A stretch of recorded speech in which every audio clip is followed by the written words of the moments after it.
எஸ்ராவின் புஸ்தகம் 8ஆம் அதிகாரம் 21ஆம் வசனத்தை வாசிக்க கேட்போம்.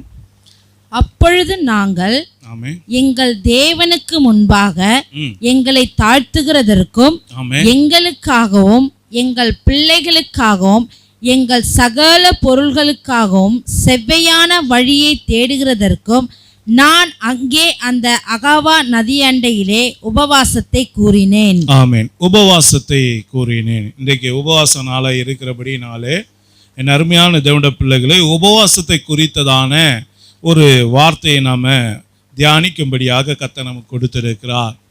இந்த பரிசுத்த உபவாச நாளை நியமிங்கள் என்று சொல்லி ஆண்டவர் நமக்கு கட்டளை கொடுத்திருக்கிறார்.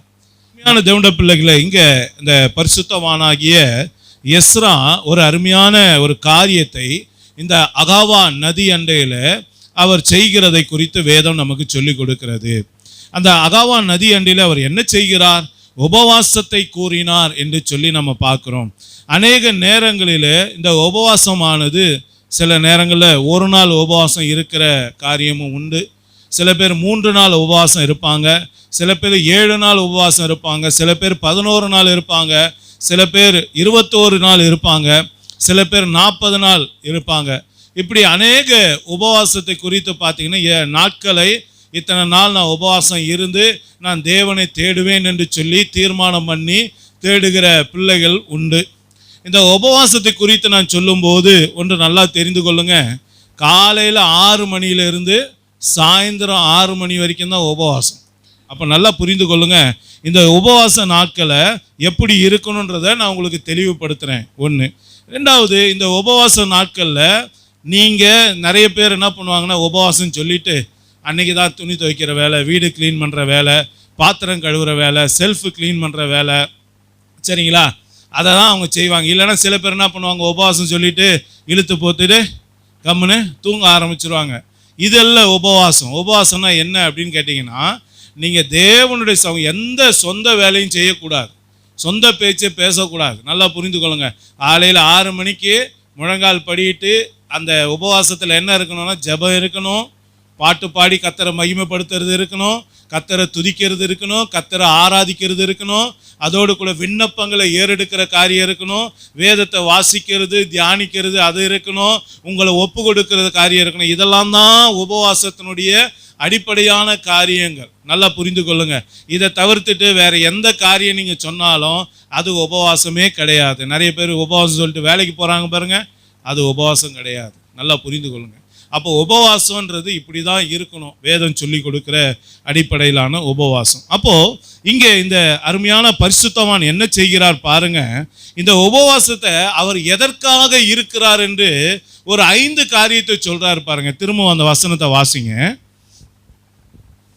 அப்பொழுது நாங்கள் எங்கள் தேவனுக்கு முன்பாக எங்களை தாழ்த்துகிறதற்கும் எங்களுக்காகவும் எங்கள் பிள்ளைகளுக்காகவும் எங்கள் சகல பொருள்களுக்காகவும் செவ்வையான வழியை தேடுகிறதற்கும் நான் அங்கே அந்த அகாவா நதியண்டையிலே உபவாசத்தை கூறினேன். நல்ல கவனிங்க, முக்கியமான காரியத்தை அவர் ஹைலைட் பண்றாரு. நிறைய நேரங்களில் உபவாச ஜபம் சொல்லிட்டு எப்படி பண்ணணும் ஏதா பண்ணணும்னு சொல்லிட்டு நிறைய பேர் தெரியாம ஒரு மாதிரி குழப்படி பண்ணிக்கிட்டே இருப்பாங்க. அப்படி அல்ல. ஒரு ஆவிக்குரிய ஒரு தேவ மனுஷன் சொல்லி கொடுக்குற ஒரு காரியத்தை பாருங்க. ஒரு தேவனுடைய பிள்ளை, ஒரு குடும்பமாக இருக்கிற பிள்ளைங்க, சபையில் இருக்கிற பிள்ளைங்க, நம்ம எதற்காக ஜெபிக்கணும் அப்படின்னு நம்முடைய கவனத்தை அவர் திருப்புகிறதை கவனிங்க. அவர் எதற்காக ஜெபிக்க சொல்லியிருக்காரு? இங்க வசனம் சொல்லுது பாருங்க, நம்மை தாழ்த்துவதற்காக நாம் என்ன பண்ணணுமா?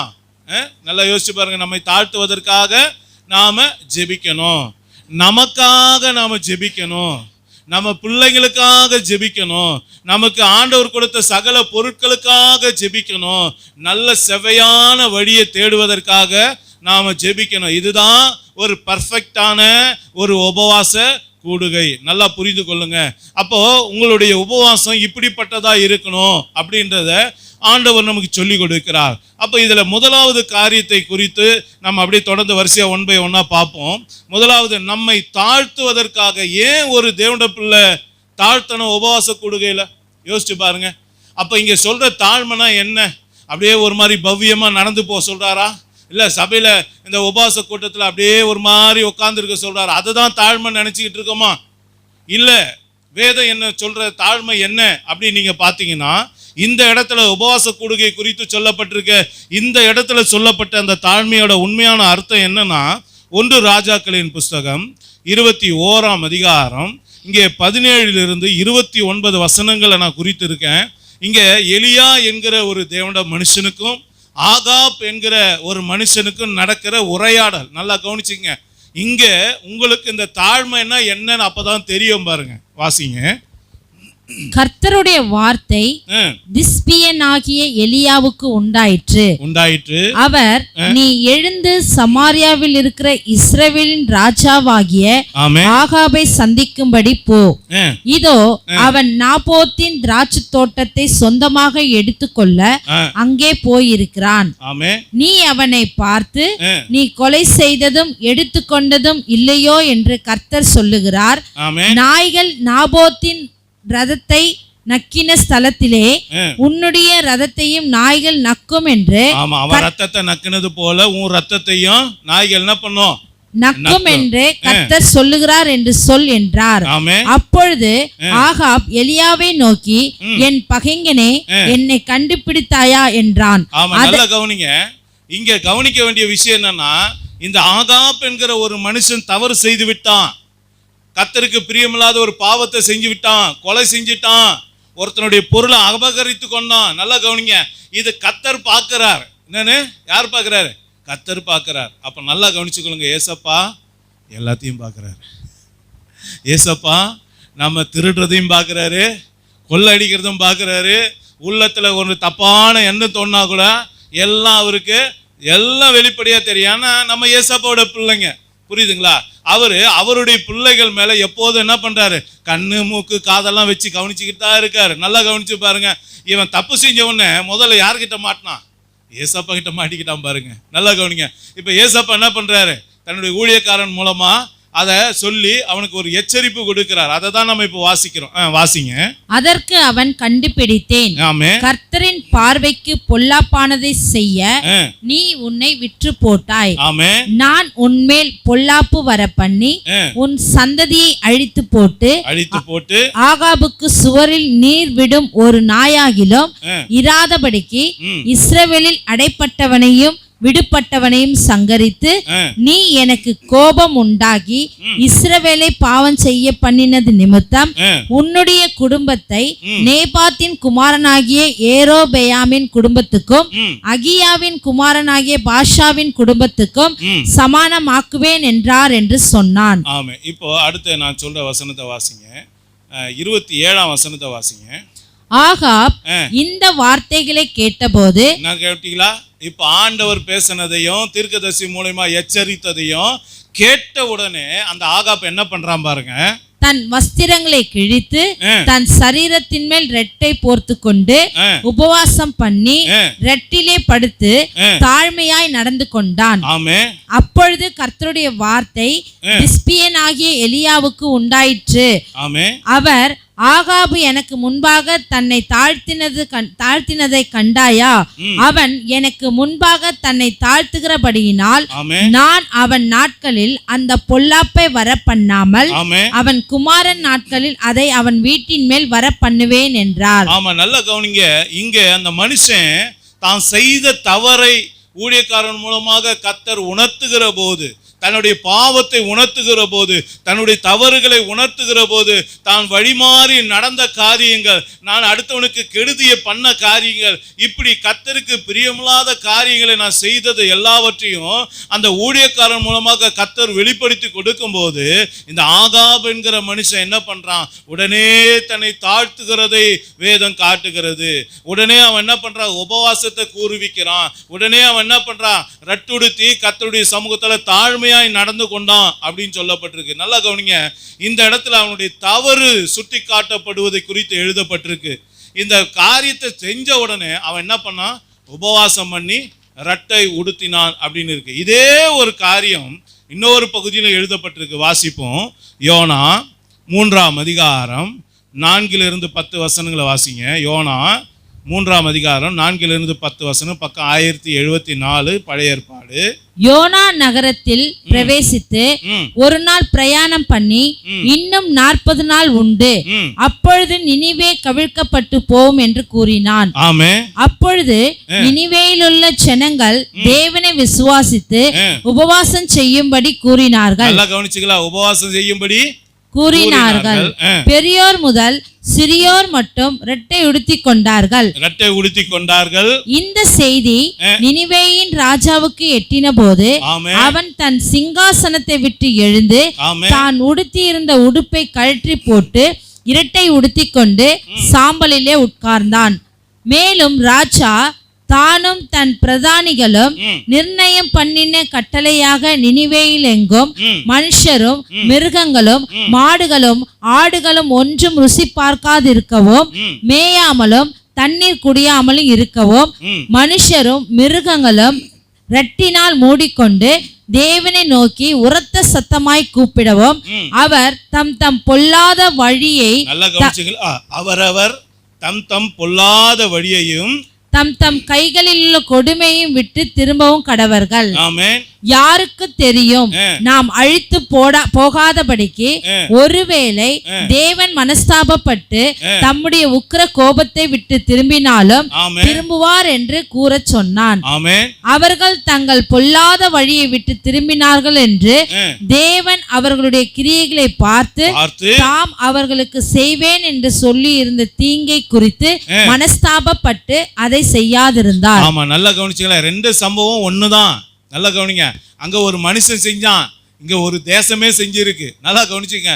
ஒரு மனுஷன் செஞ்சாலும் பிரச்சனை ஒண்ணுதான், தேசம் செஞ்சாலும் பிரச்சனை ஒண்ணுதான். கர்த்தர் எல்லாத்தையும் பார்க்கிறார். கர்த்தர் என்ன பண்றாரு? அந்த காரியங்களை விசாரித்து அதுக்குரிய காரியங்களை அவர் நியாய தீர்ப்பு கொடுக்கும்படியாக அங்க வருகிறார். அப்ப நல்லா கவனிங்க.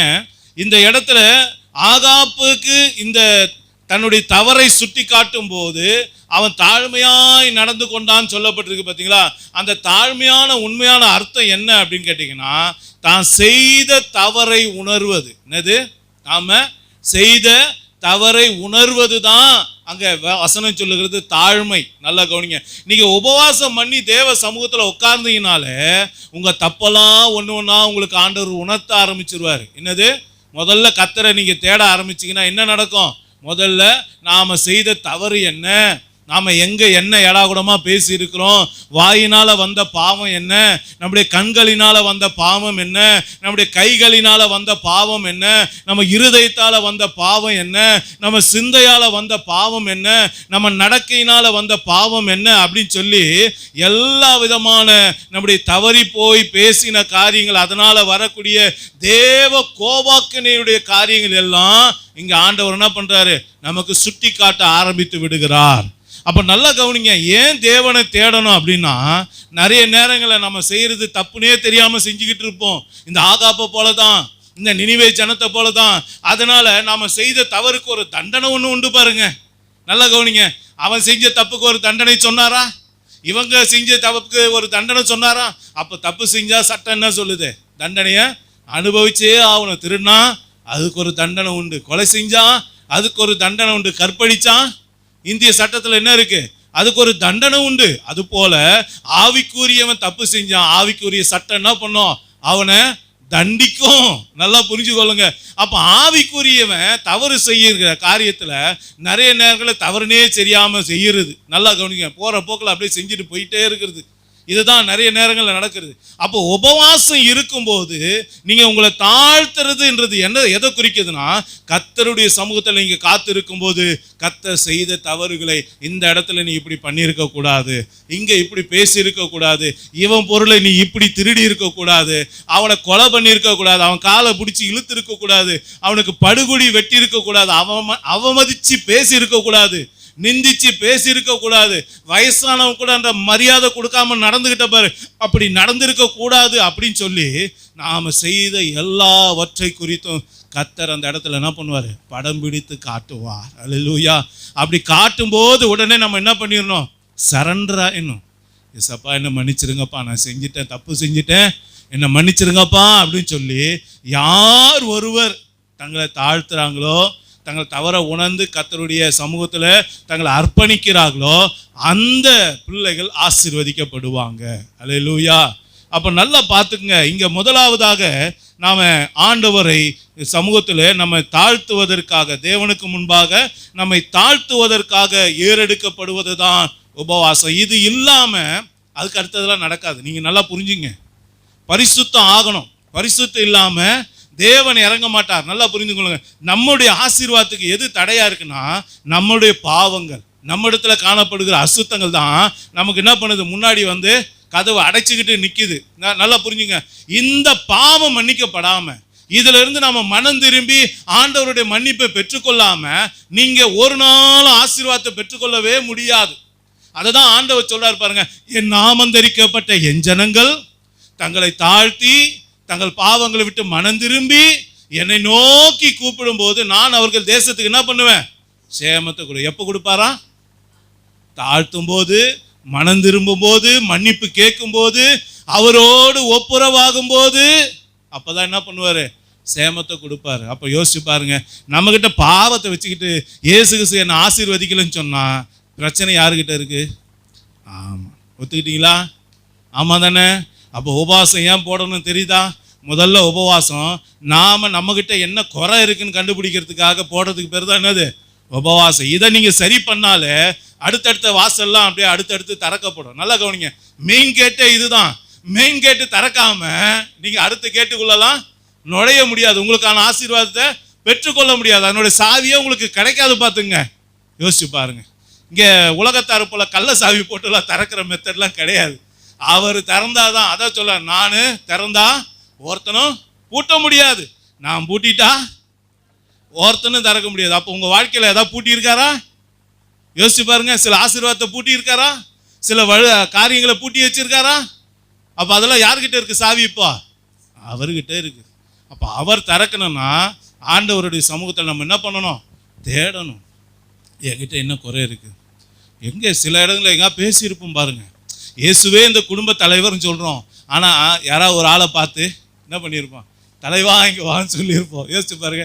எங்கள் ஊழியக்காரர் அப்படி தான் சொன்னார். ஒரு நாள் சாட்சி சொன்னார். என்னன்னா, மீன் வாங்க போனாராம். மீன் வாங்க போகும்போது, தலைவா என்ன மீன் இருக்கு அப்படின்னு கேட்டாராம். இவர் கேட்டு வாங்கிட்டுலாம் வந்துட்டாரு.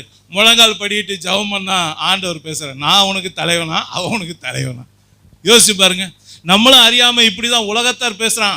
உலகத்தான் இதை தான் பேசுவான். அவனுக்கு அது தெரியாது, யார் தலைவன் தெரியாது. ஆனா நீங்களும் நானும் ஏசப்பாவுடைய பிள்ளைங்க. நம்மளோட வாயின் வார்த்தையில கவனமா இருக்கணும். பார்த்துங்க. அதனாலதான் ஆண்டவர் சொல்றாரு, நம்ம உபவாசம் இருந்து தேவனை நோக்கி பார்க்கும்போது தேவன் என்ன பண்ணுவாரு, நம்மளுடைய குற்றங்கள், குறைவுகள், மீறுதல்கள் என்ன பண்ணுவாரு, அதை வெளிப்படுத்தி கொடுப்பார். நல்லா கவனிச்சுங்க. யோசுவா ஒரு நாள் உபவாசம் பண்ணான். எதுக்காக உபவாசம் பண்ணான்? அவன் வாழ்க்கையில இது வரைக்கும் அவன் தோல்வியே கண்டதில்லை. எப்போதும் ஜெயிக்கிற மனுஷனா இருந்தான். திடீர்னு ஒரு நாள் தோல்வி வந்துருச்சு பாருங்க.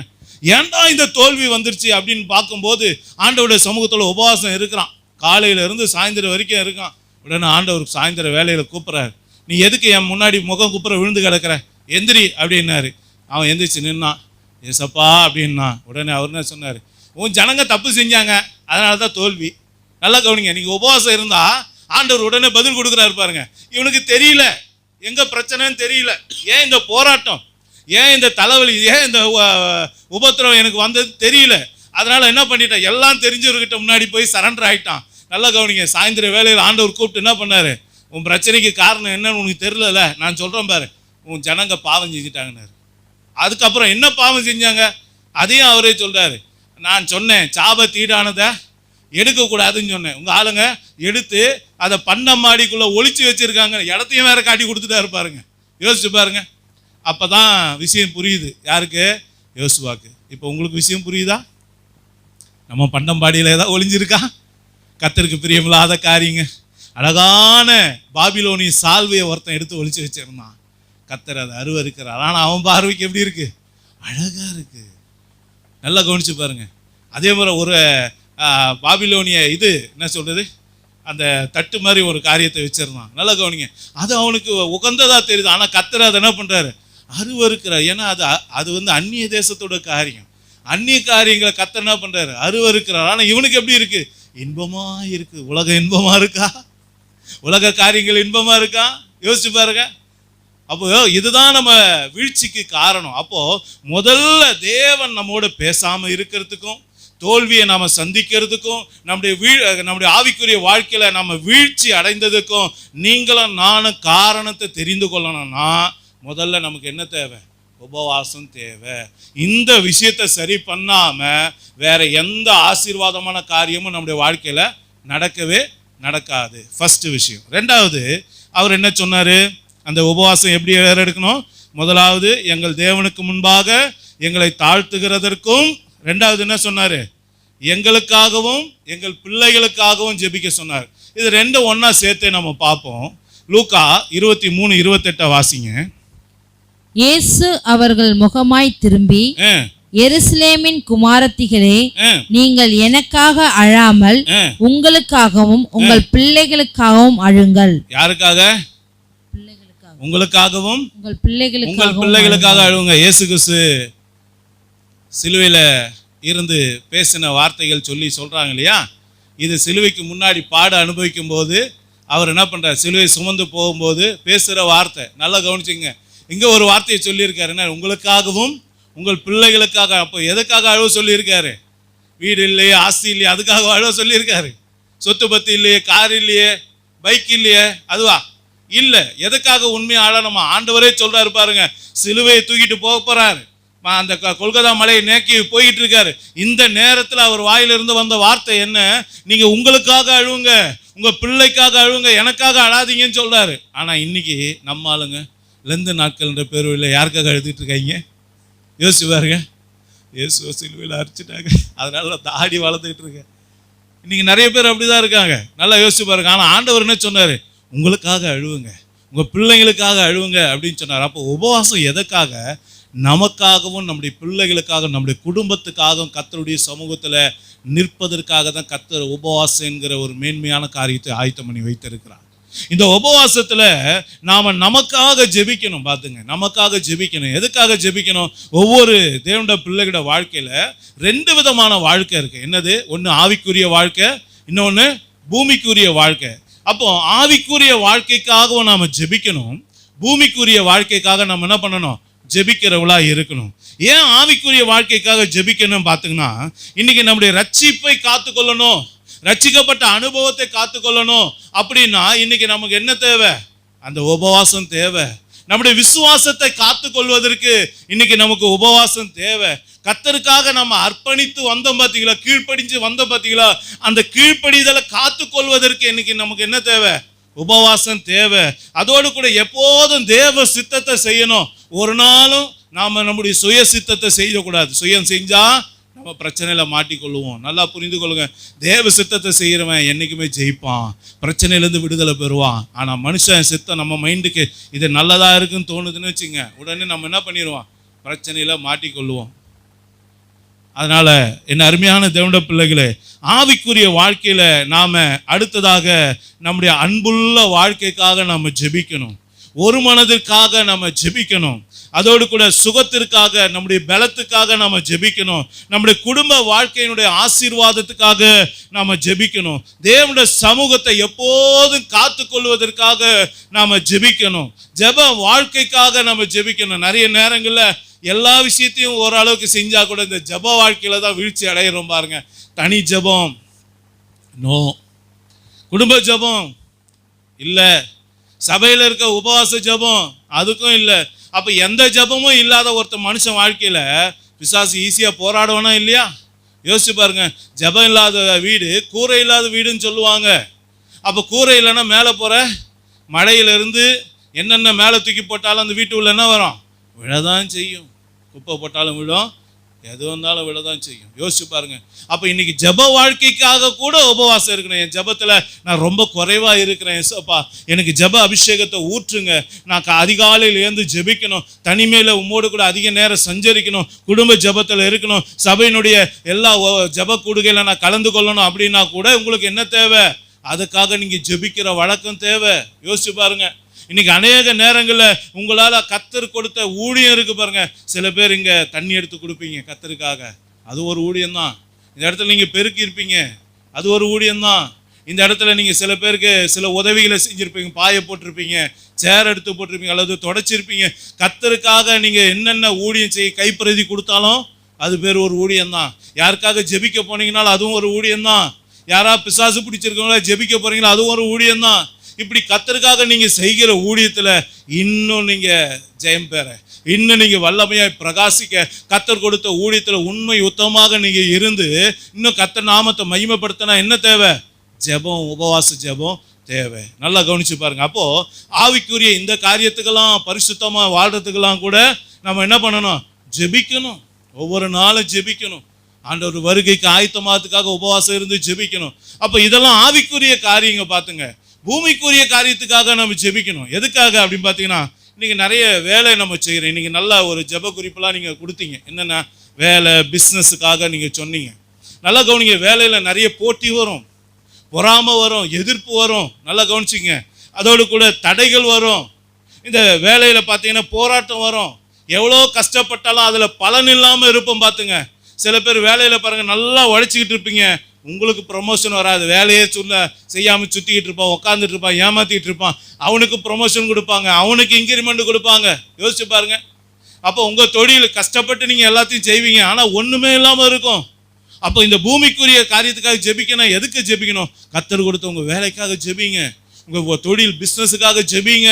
கர்த்தர் உங்களுக்கு என்ன வேலை கொடுத்துருக்க, எதனால் வருமானம் வருதோ அதுக்காக ஜெபிக்கணும். இதுதான் பூமிக்குரிய காரியத்துக்காக ஜெபிக்கிறது. இரண்டாவது, கடனுக்காக நம்ம சகோதரிங்க ஜெபம் பண்ணும்போது அதையும் சேர்த்து செஞ்சாங்க.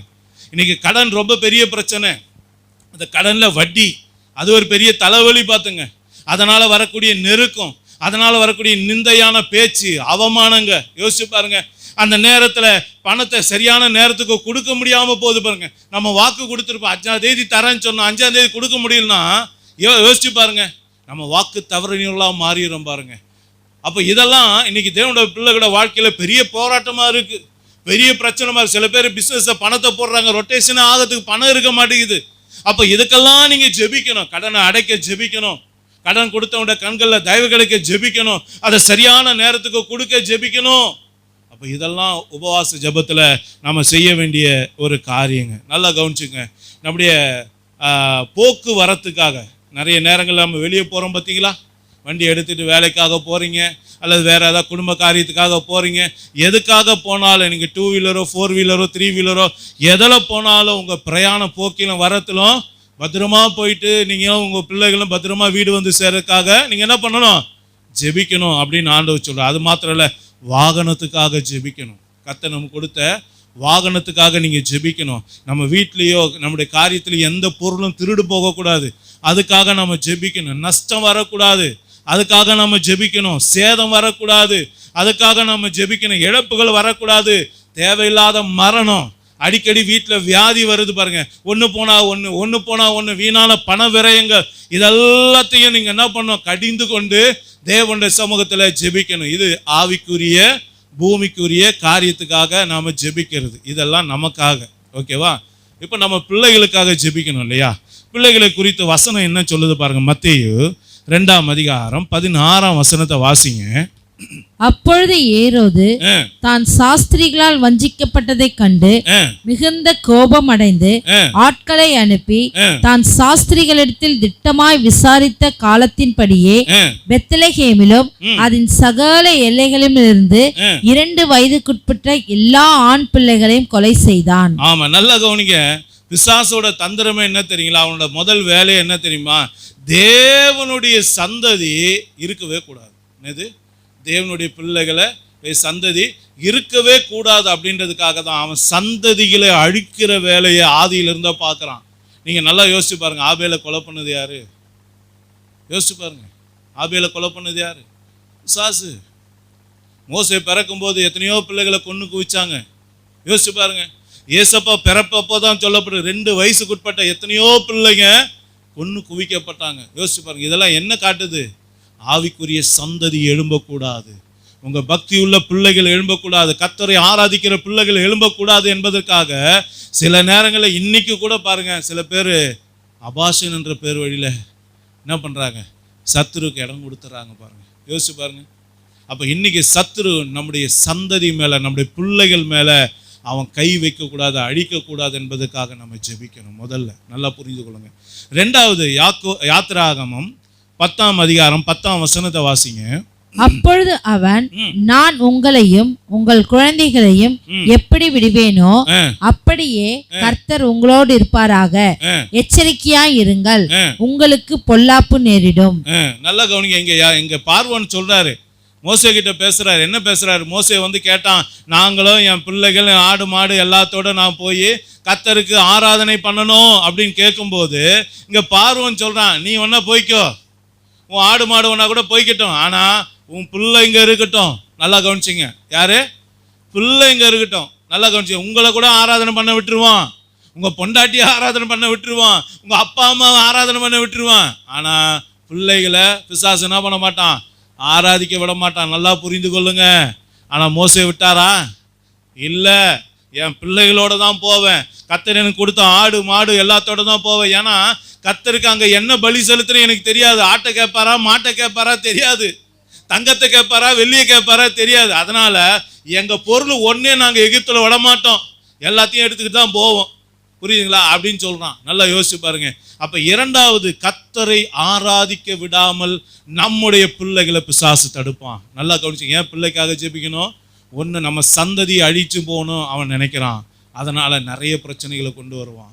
ரெண்டாவது, தேவனை ஆராதிக்க விடாத அளவுக்கு பிசாசு போராடுவான், அதுக்காக நீங்க ஜெபிக்கணும். தாத்தானுடைய பிள்ளைகள், பைபிள்ல நீங்க மோசேக்கு விரோதமா தாத்தான் கோராகுன்னு ஒரு கூட்டம் எழும்பிச்சு தெரியுங்களா? அந்த தாத்தானு கோராகு மட்டும் இல்ல, தாத்தானுடைய பிள்ளைகள் கூட கர்த்தருக்கும் கர்த்தருடைய ஊழியக்காரனுக்கும் எதிர்த்து நின்றாங்க. அப்போ நம்முடைய பிள்ளைகள் ஒரு நாள் கர்த்தருக்கு எதிர்த்து நிற்கிற பிள்ளைகளா இருக்கக்கூடாது, அதுக்காக நாம ஜெபிக்கணும். தாவீதோட பிள்ளைங்க எப்படிப்பட்டவங்களா இருந்தாங்க? காம விகாரத்துக்கு உட்பட்ட பிள்ளைகளா இருந்தாங்க, போட்டி நிறைஞ்ச பிள்ளைகளா இருந்தாங்க, கொலை ஒருத்தன் வெட்டி மாறுறவனா இருந்தான், அப்பாவையே துரத்தி விட்டு அப்பாவுடைய பதவிக்கு ஆசைப்பட்டவங்க தான் தாவீதோட பிள்ளைங்க. அப்படிப்பட்ட பிள்ளைகளா நம்முடைய பிள்ளைகள் இருக்கக்கூடாது, அதுக்காக நம்ம என்ன பண்ணணும்? ஜெபிக்கணும். அல்லேலூயா. திக்கற்ற பிள்ளைகளா நம்ம பிள்ளைங்க போயிடக்கூடாது, அதுக்காக நம்ம ஜெபிக்கணும். யாக்கோபுட பிள்ளைகளை குறித்து வசனம் சொல்லுது, ஒருத்தனுக்கு ஓனாயின்னு குணம், ஒருத்தன் கழுதை குணம், ஒருத்தன் சர்பத்தின் குணம் பார்த்துங்க, இன்னொருத்தனுக்கு சிங்க குணம். இதெல்லாம் சேர்த்து பார்த்தா என்ன தெரியுது? ஆக மொத்தம் யாக்கோபுட பிள்ளைங்க எப்படிப்பட்டவங்களா இருந்திருக்காங்க? மிருக குணம் படைச்சவங்களா இருந்திருக்காங்க. ஒரு நாள் நம்மளோட பிள்ளைங்க மிருக குணம் உள்ள பிள்ளைகளா இருக்கக்கூடாது, அதுக்காக நாம ஜெபிக்கணும். அது மாத்திரம் இல்லை, நீங்க பார்த்தீங்கன்னா யாக்கோபுடைய பெண் பிள்ளை குறித்து வசனம் சொல்லுது, அவர் ஊர் சுற்றி திரியக்கூடிய பிள்ளையா இருந்தா. நல்லா கவனிச்சு பாருங்க. அப்போ ஊர் சுற்ற பிள்ளைகளா நம்ம பிள்ளைங்க இருக்கக்கூடாது. ஒரே நாள் அவ தன் வாழ்க்கையை இழந்து போயிட்டான். யோசிச்சு பாருங்க. நம்ம பிள்ளைங்க அப்படியா இருக்கக்கூடாது, அதுக்காக ஜெபிக்கணும். ஒரே நாள்ல யாக்கோபுடைய வாசனையே அந்த பிள்ளைங்க எல்லாம் கெடுத்துட்டாங்க. யோசிச்சு பாருங்க. வாசனைன்னா என்னது? நல்ல பெயர், அப்பா அம்மாவுடைய நல்ல பெயரை பிள்ளைங்க கெடுக்கக்கூடாதுன்னு நம்ம என்ன பண்ணணும்? பிள்ளைகளுக்காக ஜெபிக்கணும். அதுக்கு தான் உபவாசம்.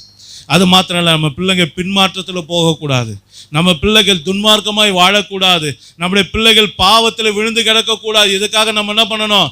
உபவாசம் இருந்து நம்ம ஜெபிக்கணும். நம்ம பிள்ளைங்க கர்த்தருடைய வேலையை செய்யணும், கர்த்தருடைய ஊழியத்தை செய்யணும். பாடுற வேலை, துதிக்கிற வேலை, ஆராதிக்கிற வேலை, கைப்பிரதி கொடுக்கிற வேலை, சபையில் இருக்கிற வேலைங்க, இன்னும் கர்த்தர் ஊழியத்துக்கு அழைப்பு கொடுப்பாரானால் அந்த வேலையும் செய்யறதுக்காக நம்ம என்ன பண்ணணும்?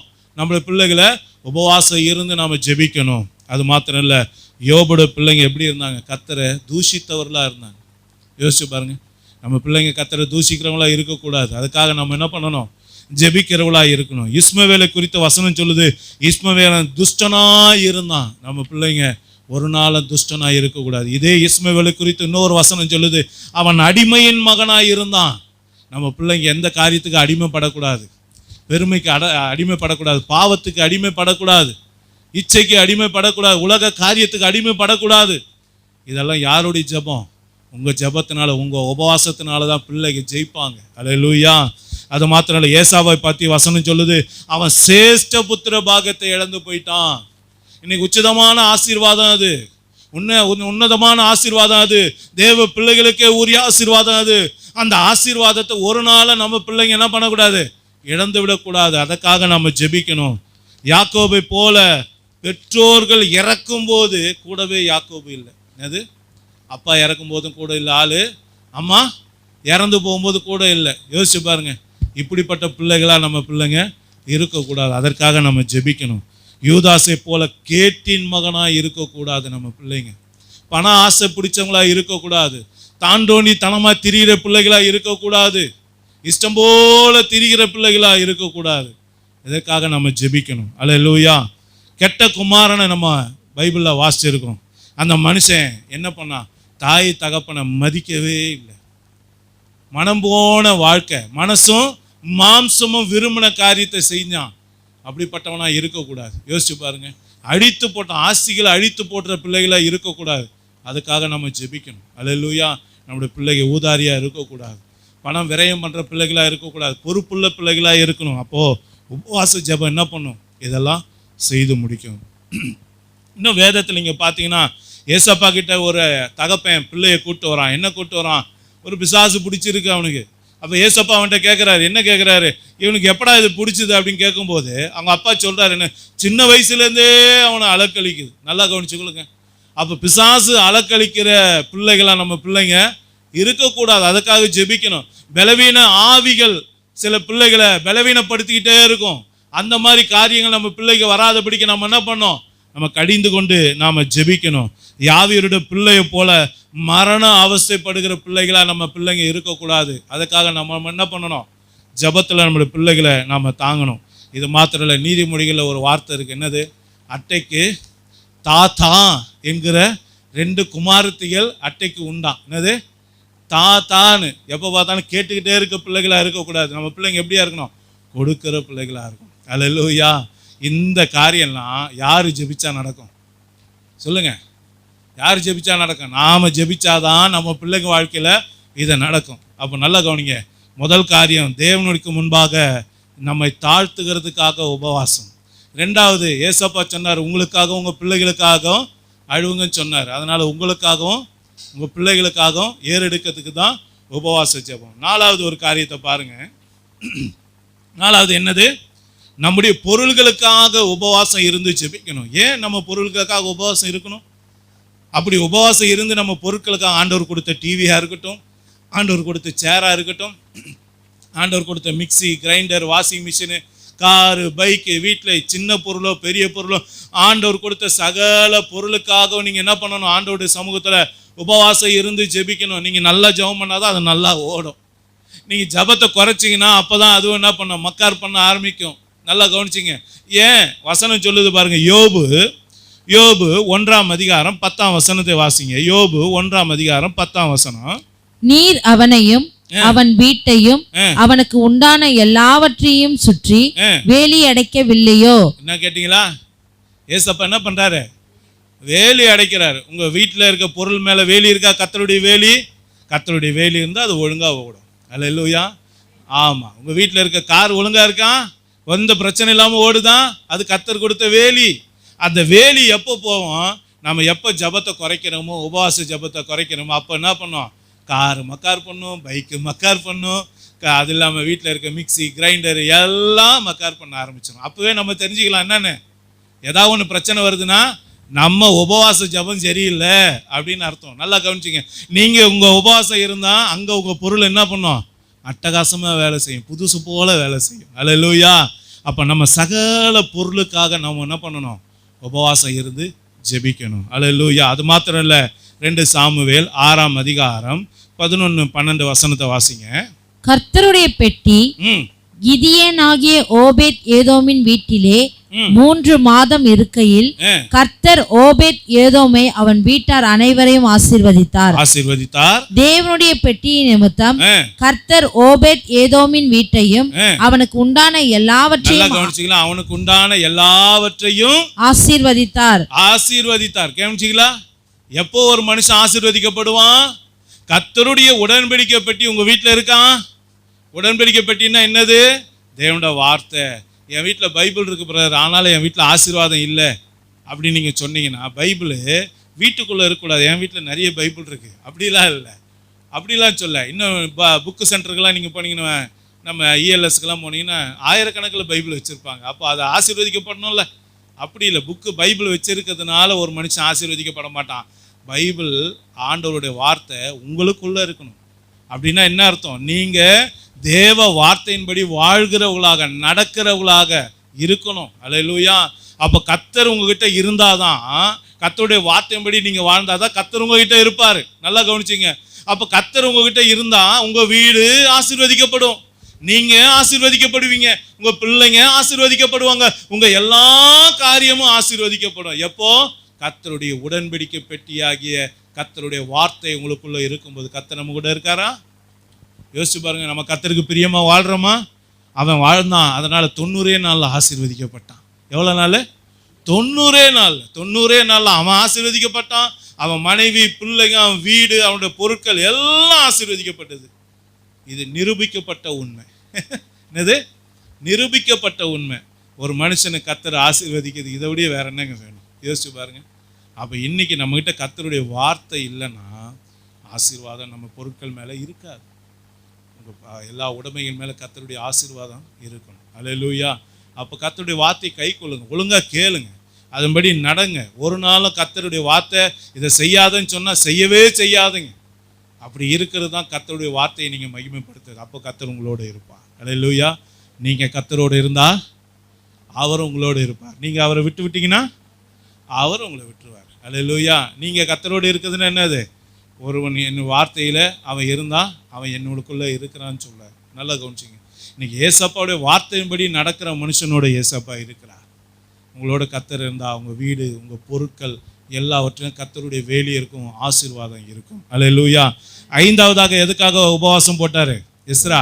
செவ்வையான வழியை தேடுவதற்காக. ஏன் செவ்வையான வழியை தேடணும்? ஏன் கொஞ்சம் குறுக்கால வழியில் போனால் ஈஸி தானே, கிலோமீட்டர் மிச்சமாகும்ல? யோசிச்சு பாருங்க. இந்த பக்கம் போனால் ஒரு 50 கிலோமீட்டர், ஆனால் இந்த பக்கம் போனால் ஷார்ட்டாக போனால் 10 கிலோமீட்டர் இல்லை?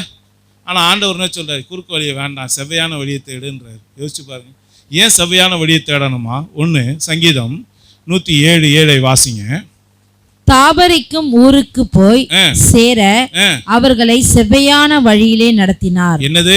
தாபரிக்கும் ஊருக்கு போய் சேர அவர்களை செவ்வையான வழியில நடத்தினார். அப்போ நாம எங்க தாபரிச்சா நம்ம ஆசீர்வாதமா இருப்போமோ, எது கர்த்தரால் நமக்கு ஆயத்தம் பண்ணப்பட்ட தாபரிக்கும் ஸ்தலமோ அந்த இடத்துல நாம போய் சேரணும். அந்த வழியை நம்ம தெரிந்து கொள்ளணும்னா நமக்கு என்ன தேவை? செவ்வையான வழி தேவை. நல்லா கவனிச்சிங்களா? அப்போ செவ்வையான வழி எப்போ கிடைக்கும்? நீங்களும் நானும் உபவாசம் இருந்து தேடினா கர்த்தர் என்ன பண்ணுவார்? நாம தாபரிக்கக்கூடிய செவ்வையான வழியை நமக்கு கர்த்தர் காட்டுவார்.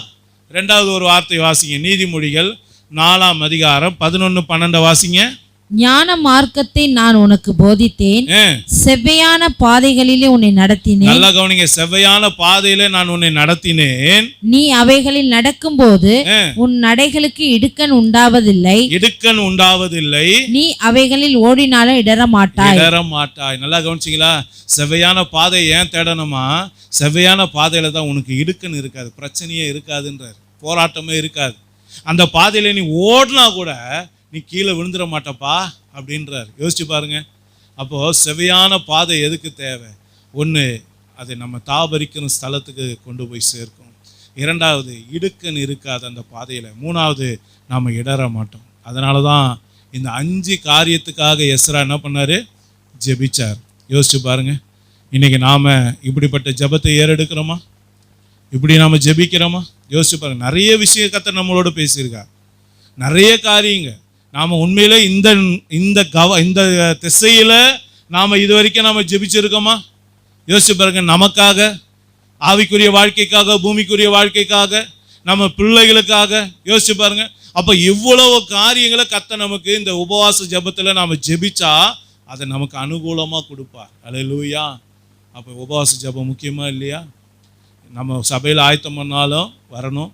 இல்லை நீங்கள் தனிப்பட்ட முறையில் கூட உபவாசம் இருந்து வீட்டில் இந்த காரியத்துக்காக ஜெபிக்கணும். இந்த வசனத்தை எடுத்து வச்சுங்க, கையை வச்சு ஜெபிங்க. இதில் இருக்கிற காரியத்தின்படி என் குடும்பத்தை ஆசீர்வதிங்கன்னு சொல்லி ஜெபிங்களேன். யோசிச்சு பாருங்க.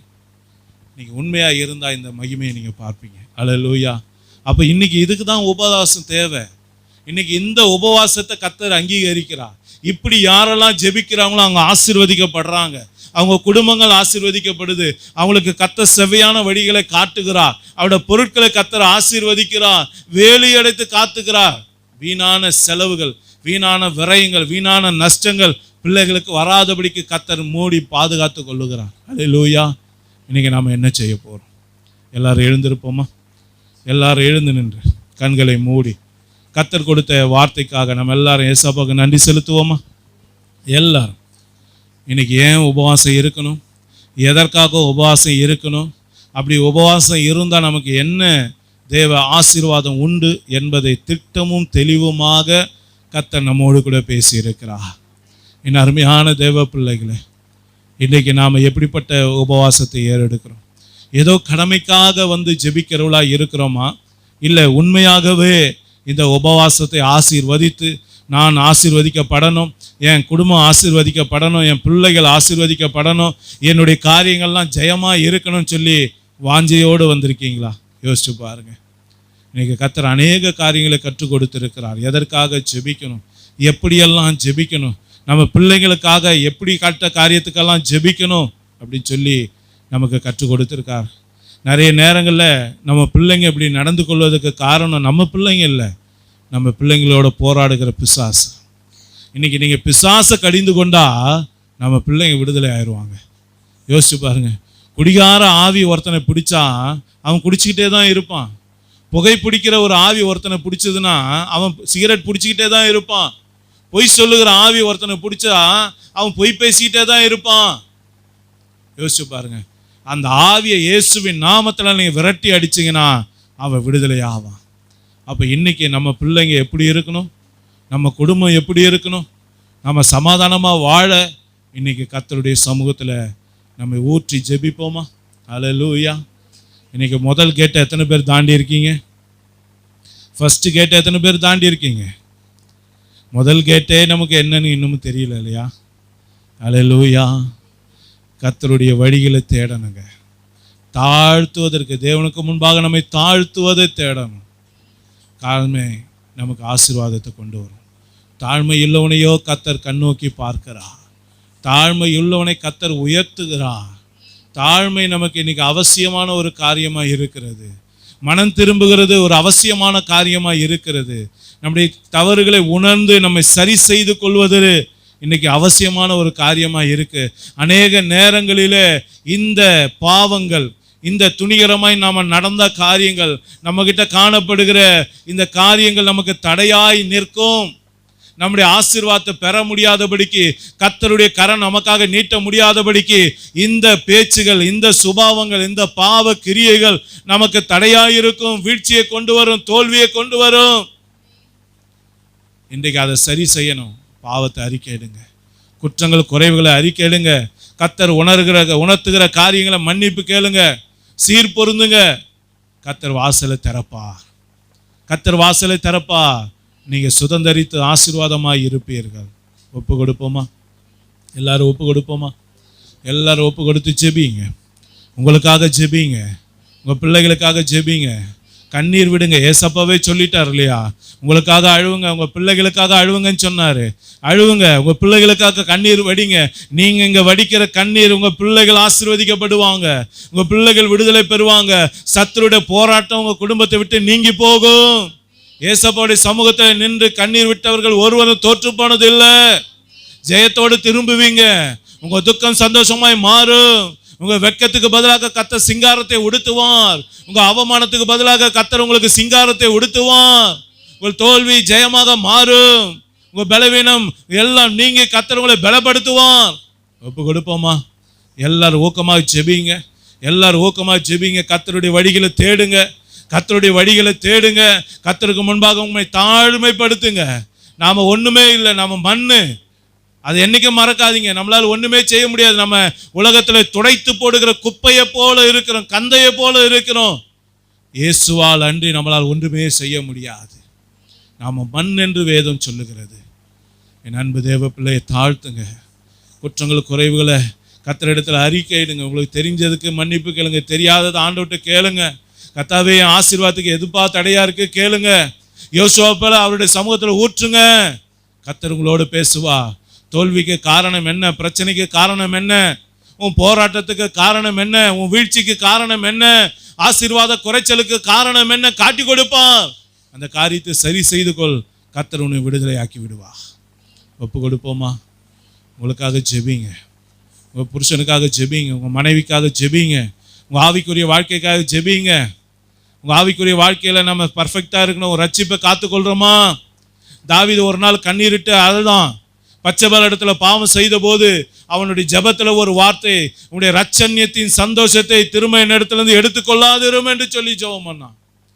என் அன்பு தேவப்பிள்ளை, உன் ரட்சண்யத்தின் சந்தோஷம் உங்ககிட்ட இருக்கா? ரட்சிப்பை காத்து கொண்டு வருகிறாயா? உன் ரட்சிப்பின் வஸ்திரத்தை காத்து கொண்டு வருகிறாயா? உன் பரிசுத்தம் எங்க போச்சு? உன் கீழ்ப்படிதல் எங்க போச்சு? உன் விசுவாசம் எங்க போச்சு? அது காத்து கொண்டு வருகிறையா? அது காத்துக்கொள்ளப்படணும். நான் ஜெபிக்கணும்.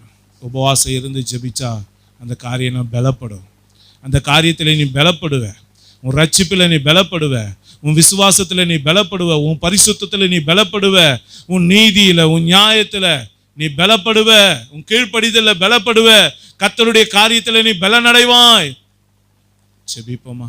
எல்லாரும் ஊக்கமாய் ஜெபிப்போமா?